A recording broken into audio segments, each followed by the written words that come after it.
السلام علیکم ورحمۃ اللہ وبرکاتہ۔ میں امید کرتا ہوں آپ سبھی خیریت سے ہوں گے۔ اللہ آپ کو شاد و آباد رکھے۔ اللہ آپ کو دنیا اور آخرت دونوں جہاں کی دولتوں سے مالا مال فرمائے۔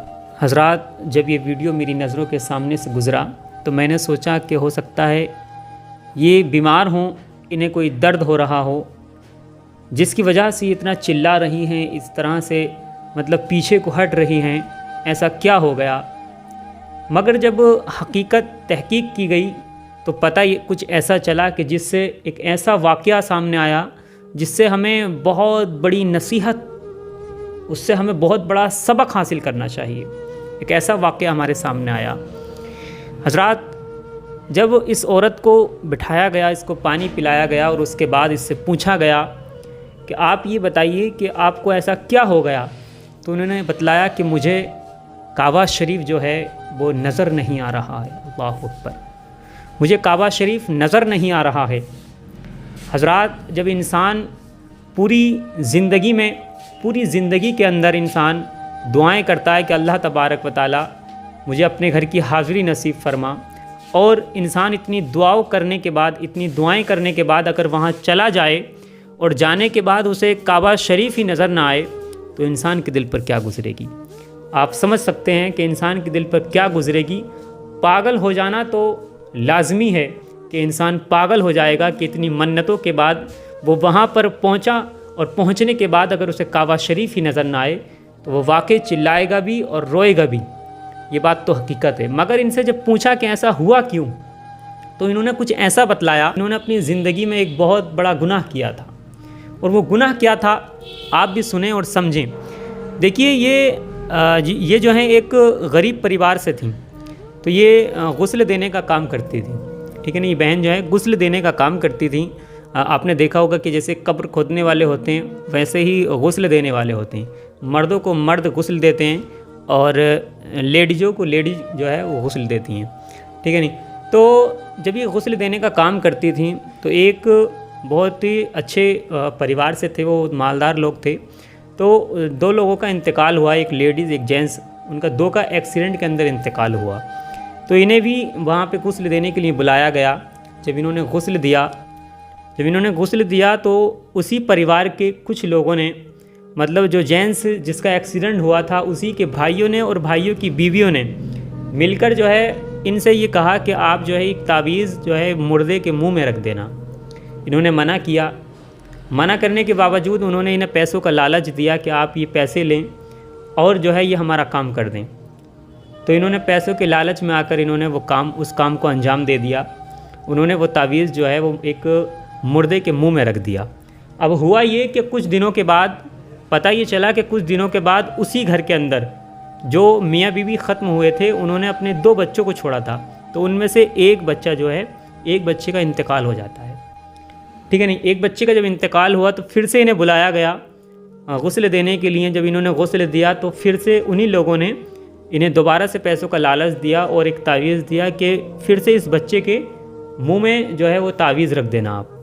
انہوں نے پھر سے وہ پیسوں کے لالچ میں، کیونکہ انسان جب ایک بار اگر چوری کرنے لگے تو پھر چوری کی طرف اس کے پیر جو ہے وہ پڑنا شروع ہو جاتے ہیں، ہے کہ نہیں۔ یہ بات تو حقیقت ہے کہ جب انہوں نے ایک بار گناہ کر لیا تو پھر سے جب انہیں وہی لالچ دیا گیا پیسوں کا، تو انہوں نے دوبارہ سے وہی بات کو انہوں نے دہرایا اور انہوں نے پھر سے اس بچے کے منہ میں جو ہے وہ تعویذ کو رکھ دیا۔ اب ہوا یہ کہ کچھ عرصے کے بعد اس گھر کے اندر ایک بچہ بچا تھا، وہ بھی جو ہے وہ ختم ہو گیا۔ اب انہیں بڑا افسوس ہوا اس بات کا، انہیں اس بات کا بہت افسوس ہوا کہ ہو سکتا ہے کہ ان لوگوں نے سفلی علم کے ذریعے اور کچھ سفلی علم اور کالا جادو کے ذریعے جو ہے اس پورے پریوار کو ختم کر دیا۔ کس وجہ سے؟ زمین اور جائیداد کی وجہ سے، کیونکہ جو ان کی ملکیت تھی اس کو ان بھائیوں نے لینے کے چکر میں اپنے بھائی اور بھائیوں کے بچوں کو دونوں کو ختم کر دیا۔ اب انہیں اس بات پر بہت افسوس ہوا اور انہوں نے یہ بات بتلائی کہ مجھے ہو سکتا ہے کہ اللہ تبارک و تعالیٰ نے اسی گناہ کی وجہ سے مجھ سے اس عظیم نعمت کو چھین لیا ہو۔ کیونکہ میرے پیارے اسلامی بھائیوں، بھلے یہ واقعہ سچ ہے یا غلط ہے، کیونکہ اس بات کی تو میں اس چیز کی تو مہر نہیں لگا سکتا کہ یہ واقعہ سچ ہے یا غلط ہے، مگر اس واقعے سے جو ہمیں نصیحت حاصل ہوتی ہے، جو ہمیں اس واقعے سے سبق حاصل ہوتا ہے، وہ 100% حق ہے، کیونکہ اللہ تبارک و تعالیٰ جب انسان کوئی ایسے گناہ کرتا ہے جو بڑے گناہ ہوتے ہیں، اور ایسا گناہ کہ جس سے اللہ کی غضب کو دعوت دی جائے، اللہ کے غضب، اللہ کو جوش آ جائے، اللہ ہم سے ناراض ہو جائے، تو اللہ جب ناراض ہو جاتا ہے تو ہم سے عظیم نعمتوں کو چھین لیتا ہے۔ دیکھیے بہت سارے لوگوں کو آپ نے دیکھا ہوگا کہ انسان نے 50 سال کی عمر ہو گئی، 60 سال کی عمر ہو گئی، وہ ممبئی بھی جا رہا ہے، ہر بڑے بڑے شہروں میں گھوم لیا، دنیا کا بولا پوری دنیا میں وہ گھوم چکا ہے، مگر اس کو ایک مدینہ شریف کی زیارت کا شرف حاصل نہیں ہوا، وہ ایک بار بھی کعبہ شریف کو نہ دیکھ سکا۔ تو ہو سکتا ہے کہ یہ بھی ہمارے گناہوں کی ہمارے پر مار پڑ رہی ہو، ہم نے کوئی ایسا گناہ کیا ہو کہ ہم پوری دنیا گھوم رہے ہیں مگر ہمیں اللہ کے گھر کا دیدار نصیب نہیں ہو رہا ہے۔ انسان مہینوں ہو جاتے ہیں انسان کو فجر کی نماز پڑھے ہوئے، تو ہو سکتا ہے کہ انسان نے کوئی ایسا گناہ کیا ہو کہ اللہ نے اس سے سجدوں کی توفیق چھین لی ہو۔ کبھی آپ سوچیں کہ انسان کو سالوں گزر جاتے ہیں، کبھی اس نے سالوں سے، کیا 5 سال سے یا 10 سال سے کبھی انہیں تہجد کبھی اسے نصیب نہیں ہوئی، کبھی وہ تہجد میں اٹھ نہ سکا، تو ہو سکتا ہے کہ یہ بھی ہمارے اوپر ہمارے گناہوں کی مار ہو۔ تو میرے پیارے اسلامی بھائیوں، ہمیں گناہوں سے اللہ بچنے کی توفیق عطا فرمائے، اور ہمیشہ اس بات کا دھیان رکھیں کہ زندگی وہ 2 دن کی ہے، اور یہ سوچ کر اپنا ہر ایک کام کر لیا کریں، نماز ادا کر لیا کریں، نماز کو پڑھ لیا کریں کہ ہو سکتا ہے کہ زندگی وہ 4 دن کی ہے اور آج یہ 4تھا دن ہے۔ یہ سوچ کر ہر وقت کی نماز کو ادا کر لیا کریں، کیا پتہ اگلی اذان ہمیں سننے ملے یا نہ ملے، کیا پتہ ہمیں اگلی نماز پڑھنے ملے یا نہ ملے۔ تو میرے پیارے اسلامی بھائیوں، اللہ تبارک و تعالیٰ سے دعا ہے کہ اللہ تبارک و تعالیٰ ہم سب کو 5 وقتہ نماز پڑھنے کی توفیق عطا فرمائے۔ اور کل میں نے آپ سے سوال کیے تھے کہ حضرت عیسیٰ علیہ السلام نے کتنی شادیاں کیں، تو اس کا صحیح جواب یہ ہے کہ حضرت عیسیٰ علیہ السلام نے کوئی بھی شادی نہیں کی۔ اور دوسرا سوال یہ تھا کہ وہ کون سے نبی ہیں جن کا نکاح اللہ نے خود پڑھایا اور فرشتے گواہ بنے، تو اس کا صحیح جواب یہ ہے کہ حضرت آدم علیہ السلام کا نکاح اللہ نے خود پڑھایا اور فرشتے گواہ بنے تھے۔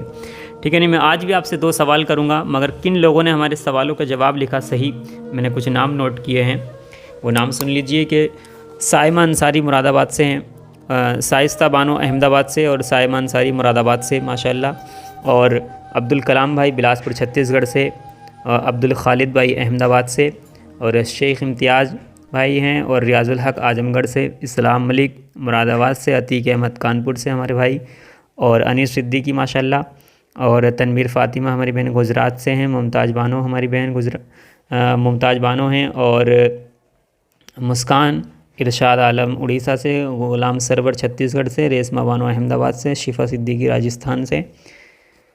اتنے لوگوں نے، ہمارے بھائیوں نے اور بہنوں نے صحیح جواب دیے ماشاءاللہ۔ اللہ آپ کے علم میں خوب برکتیں عطا فرمائے، اللہ آپ کے رزق روزی میں خوب برکتیں عطا فرمائے۔ آج بھی میں آپ سے 2 سوال کروں گا اور آپ لوگوں کو ان 2 سوالوں کے جواب کمنٹ میں لکھنے ہیں۔ سوال یہ ہے، پہلا سوال یہ ہے کہ جنت کا دروازہ سب سے پہلے کون سے نبی کھولیں گے؟ جنت کا دروازہ سب سے پہلے کون سے نبی کھولیں گے؟ اور دوسرا سوال یہ ہے کہ سب سے پہلے ہتھیار کس نے بنایا؟ سب سے پہلے ہتھیار کس نے ایجاد کیا؟ اور پہلا سوال یہ ہے کہ جنت کا دروازہ سب سے پہلے کون سے نبی کھولیں گے؟ ان 2 سوالوں کے جواب آپ کو کمنٹ میں دینے ہیں۔ اللہ تبارک و تعالیٰ سے دعا ہے کہ اللہ تبارک و تعالیٰ ہم سب کو حق بولنے، حق سننے اور حق پر عمل کرنے کی توفیق عطا فرمائے۔ اللہ ہم سب کو 5 وقتہ نماز پڑھنے کی توفیق عطا فرمائے۔ السلام علیکم ورحمۃ اللہ وبرکاتہ۔